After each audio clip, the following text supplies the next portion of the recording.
سیاسیات کی اس خصوصی نشست کے ساتھ اعجاز حیدر آپ کی خدمت میں حاضر۔ ایک سال پہلے آج کے دن 26 نومبر کو ممبئی دہشت گردی کا شکار ہوا۔ بھارتی تحقیقاتی ایجنسیوں کے مطابق حملہ آور پاکستانی تھے۔ واقعے کے بعد بھارت اور پاکستان کے تعلقات کشیدگی کا شکار ہوئے اور تعلقات کو معمول پہ لانے کا جو عمل جنوری 2004 کو شروع ہوا تھا اور جس کی وجہ سے مختلف معاملات اور جھگڑوں پہ کافی پیش رفت ہوئی تھی، ایک دفعہ پھر سرد خانے میں چلا گیا۔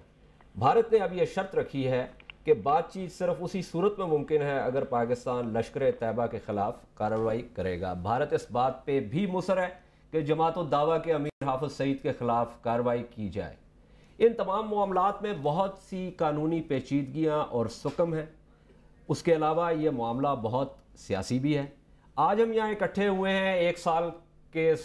دورانیے کے بعد تاکہ اس حوالے سے گفتگو کی جا سکے اور دیکھا جا سکے کہ ایک بات کو آگے کیسے بڑھایا جا سکتا ہے یا بڑھایا جا سکتا بھی ہے یا نہیں۔ اور آج اسی دوران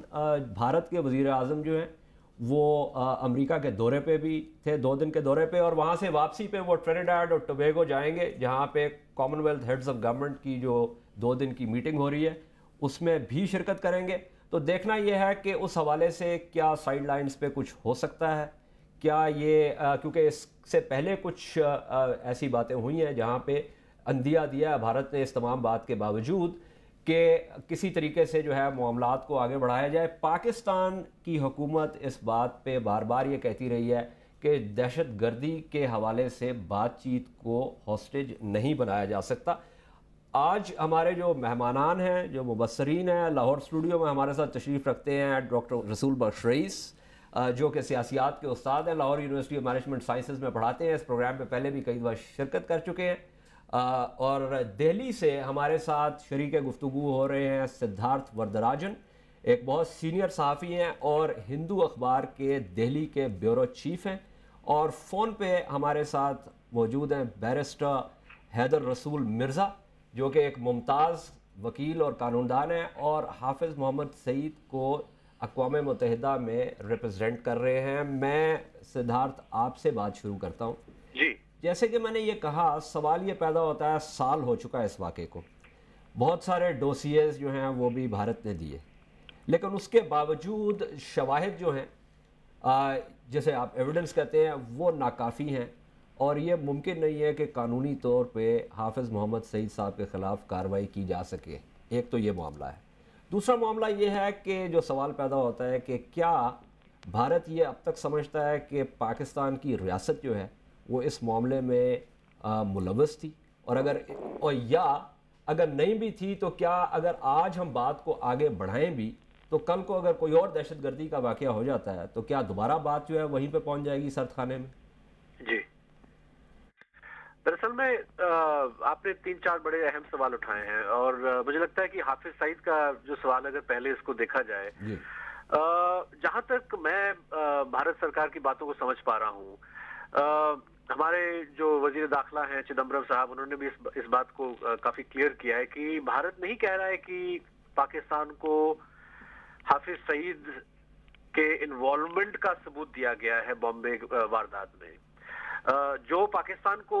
چیزیں دی گئی ہیں وہ یہ ہے کہ ایک طرح سے کورابوریٹو انویسٹیگیٹو لیڈز، جیسے کہ قصب کا بیان، ان کا کہنا کہ ہمارے ٹریننگ کیمپ میں وہاں پہ حافظ سعید موجود تھے، انہوں نے کچھ ہم کو انسٹرکشنز بھی دیے۔ اب ہر کوئی جانتا ہے، بچہ بھی جانتا ہے کہ قصب کا جو یہ بیان ہے یہ ایک اس طرح سے ایڈمیسیبل ایویڈنس نہیں ہے، اور بھارت بھی اس چیز کو مانتا ہے۔ بھارت کی مانگ صرف یہ ہے کہ ان کورابوریٹو انویسٹیگیٹو لیڈز کو کیا پاکستان آگے بڑھانے کے لیے تیار ہے، اور کیا اس کو ایک آدھار بنایا جا سکتا ہے حافظ سعید کو انویسٹیگیٹ کرنے کے لیے، اس سے پوچھ تاچھ کرنے کے لیے، کیونکہ کافی اسپیسیفک چیزیں ہیں، ڈیٹس دی گئی ہیں، جگہ کے نام دی گئے ہیں۔ کم سے کم ان سے پوچھا جائے کہ جناب اس دن آپ کہاں پہ تھے، اس بات میں کتنی سچائی ہے کہ آپ قصاب اور وغیرہ وغیرہ۔ تو مجھے لگتا ہے کہ بھارت کی مانگ صرف یہ ہے کہ بھئی آپ حافظ سعید سے پوچھ تاچھ کریں۔ جہاں تک بامبے واردات کا تعلق ہے، رہی بات ان کی انوالومنٹ کی، یہ تو ہر کوئی جانتا ہے کہ لشکر طیبہ کے سرگنا ہیں، یہ اس کے چیف رہ چکے ہیں۔ میرا خود اگر میں اپنا آپ کو مثال دوں، سن 2000 میں ہم نے ان کو باقاعدہ انٹرویو بھی کیا تھا اسلام آباد میں، اور انٹرسٹنگ بات ہے کہ اس سے 4-5 مہینے پہلے سری نگر میں بام بلاسٹ ہوا تھا، جہاں پہ ایک صحافی، ایک ہمارے صحافی بھائی پردیپ جو فوٹوگرافر ہندوستان ٹائمز کے، وہ وہاں پہ ہلاک ہوئے. اور ہم نے ان سے پوچھا کہ بھئی اس بلاسٹ میں کہا جاتا ہے کہ حزب المجاہدین کا ہاتھ ہے، کچھ لوگ کہتے ہیں کہ لشکر طیبہ کا ہاتھ ہے، تو سچائی کیا ہے؟ تو انہوں نے مجھے کہا کہ آپ اپنا ٹیپ ریکارڈر بند کریں. اور پھر انہوں نے کہا کہ دیکھیں وہ بلاسٹ ہم نے کرائی، لشکر طیبہ نے کرائی، لیکن ہم نے کلیم جو ہے حزب المجاہدین پہ لگا دیا تاکہ ان دنوں جو ان کا سیز فائر چل رہا تھا وہ سیز فائر ٹوٹ جائے. تو مجھے لگتا ہے کہ ہر کوئی جانتا ہے کہ ٹیررسٹ انسیڈنٹس میں حافظ سعید کا ملوث انوالو رہے ہیں. رہی بات بامبے کی، مجھے لگتا ہے کہ اس کو انویسٹیگیٹ کرنا ضروری ہے. اچھا، اس میں ایک توقف کریں چونکہ یہ حیدر رسول مرزا ہیں، ان کی طرف ہم جاتے ہیں. حیدر یہ بتائیے جو ابھی سدھارتھ نے بات کی، ایک تو اس حوالے سے کہ کیا جو 2000 کی جو انہوں نے بات کی اور اس زمانے میں بھارت اور پاکستان کے تعلقات جو ہیں وہ کسی اور نوعیت کے تھے، اور پاکستان میں عمومی طور پہ جو مقبوضہ کشمیر میں جو کارروائی ہوتی تھی اس کو کسی اور طریقے سے دیکھا جاتا تھا. ایک تو اس کے بارے میں قانونی طور پہ بتائیے، اور دوسرا یہ جو سدھارتھ نے کہا کہ بھارت کی جو مانگ ہے، کیا جو بھارت کی مانگ ہے اس کے حوالے سے حافظ سعید سے تفتیش ہوئی ہے، اور اگر ہوئی ہے تو اس کا نتیجہ کیا ہے؟ جی، سب سے پہلے تو میں کچھ باتیں سدھارتھ صاحب نے کہیں کہ جب یہ انٹرویو لے رہے تھے حافظ صاحب کا تو انہوں نے ٹیپ ریکارڈر بند جب کیا تو اس کے بعد کچھ انکشافات ہوئے. ہیلو جی جی جی جی جی تو سدھارتھ صاحب نے کچھ فرمایا کہ جب یہ انٹرویو لے رہے تھے تو ان کو کہا گیا کہ ٹیپ ریکارڈر بند کر دیجئے، اور اس کے بعد کچھ انکشافات ہوئے. تو وہ باتیں میرے خیال میں مناسب بھی نہیں ہے کرنی. تو یہ کہنا کہ جی حافظ صاحب نے ٹیپ ریکارڈر بند کروا کے ان کے سامنے کنفیس کی ایک بات کہ جی اس کے، میرے خیال میں یہ بات نہ کرنی مناسب ہے، نہ اس کے اوپر کوئی میرے خیال میں ہمیں وقت ضائع کرنا چاہیے. یہ بالکل ہی ایک بیس لیس سی بات مجھے تو بظاہر لگ رہی ہے. جہاں تک بات ہے کہ لشکر طیبہ کی، لشکر طیبہ کے ساتھ تعلق ان کا کیٹیگوریکلی ہم نے یہ واضح ہو چکا ہے. کئی دفعہ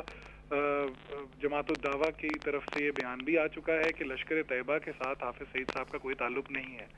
یہ میں ویسے ریکارڈ کے لیے بتاتا چلوں کہ 2002 میں لشکر طیبہ کو ایک پروسکرائبڈ آرگنائزیشن ڈکلیئر کیا گیا تھا، اور 2005 میں وہ لسٹ پہ آئی تھی، کنسولیڈیٹڈ لسٹ پہ سیکیورٹی کاؤنسل کی. تو جہاں تک یہ باتیں ہیں، مفروضوں پہ باتیں بیس کر کے لوگوں پہ الزامات لگانا، اور وہ بھی ایک ایسی بلینکٹ سٹیٹمنٹ دے دینا جس کے نہ کوئی قانونی سر ہے نہ کوئی پیر ہے، تو وہ میرے خیال میں کوئی مناسب بات نہیں ہوگی. کورابوریٹو ایویڈنس جس کی وہ بات کر رہے ہیں کہ اس کی بنا پہ تفتیش کی جائے حافظ صاحب سے، کیا وہ ہوا ہے؟ دیکھیں جی، قانونی طور پہ حکومت پاکستان نے یہ بات بہت واضح کی ہے کہ جو بھی ثبوت پیش کیے گئے ہیں ان کی کوئی کورابوریٹو ویلیو نہیں ہے. اچھا چلے، میں ذرا جاتا ہوں، اب اسی پہ توقف کرتے ہیں، لیکن میں جاتا ہوں اپنا ڈاکٹر رئیس کی طرف. ڈاکٹر صاحب، یہ جو آپ نے سدھارتھ کی بات سنی، حیدر صاحب نے یہ کہا کہ پہلی بات تو جو بہت دلچسپ ہے، صرف قانونی اعتبار سے نہیں بلکہ ایک صحافت کے اصول کے بھی حساب سے، کہ کیا اس بات کو جو ہے وہ تسلیم کیا جا سکتا ہے کہ جب سدھارتھ صاحب انٹرویو لے رہے تھے، اور میں ان سے بھی پوچھوں گا اس سلسلے میں، جب وہ انٹرویو لے رہے تھے اور انہوں نے ایک سوال کیا اور حافظ صاحب نے کہا کہ آپ اپنا ٹیپ ریکارڈر بند کر دیں، تو ٹیپ ریکارڈر بند کرنے کا مطلب ہے کہ ایک چیز آف دا ریکارڈ ہو گئی. اس آف دا ریکارڈ کی ویسے ہی قانونی کوئی جو ہے وہ حیثیت نہیں ہے. تو دوسری بات حیدر صاحب نے یہ کی جو سدھارتھ صاحب کی بات کے جواب میں، کہ حکومت پاکستان نے اپنی پوری تفتیش کے بعد اس بات کو ڈٹرمن کیا ہے کہ جو شواہد بھارت کی حکومت نے دیے ہیں حافظ صاحب کے خلاف، وہ کورابوریٹو ایویڈنس کے طور پہ تسلیم نہیں کیے جا سکتے، اور جو یہاں پہ عدالتیں ہیں انہوں نے بھی ان کیسز کو باہر پھینک دیا. اب اس کو آگے کیسے بڑھایا جا سکتا ہے؟ صدارت تو یہ کہہ رہے تھے غالباً کہ پاکستان کی حکومت کو انویسٹیگیٹ کرنا چاہیے تھا، وہ انہوں نے نہیں کیا. یہ نہیں کہا انہوں نے کہ انہوں نے شواہد دیے ہیں، شواہد نہیں دیے. نہیں، انہوں نے کہا کہ جو ہم نے دیا ہے وہ کورابوریٹو ایویڈنس کے زمرے میں آتا ہے.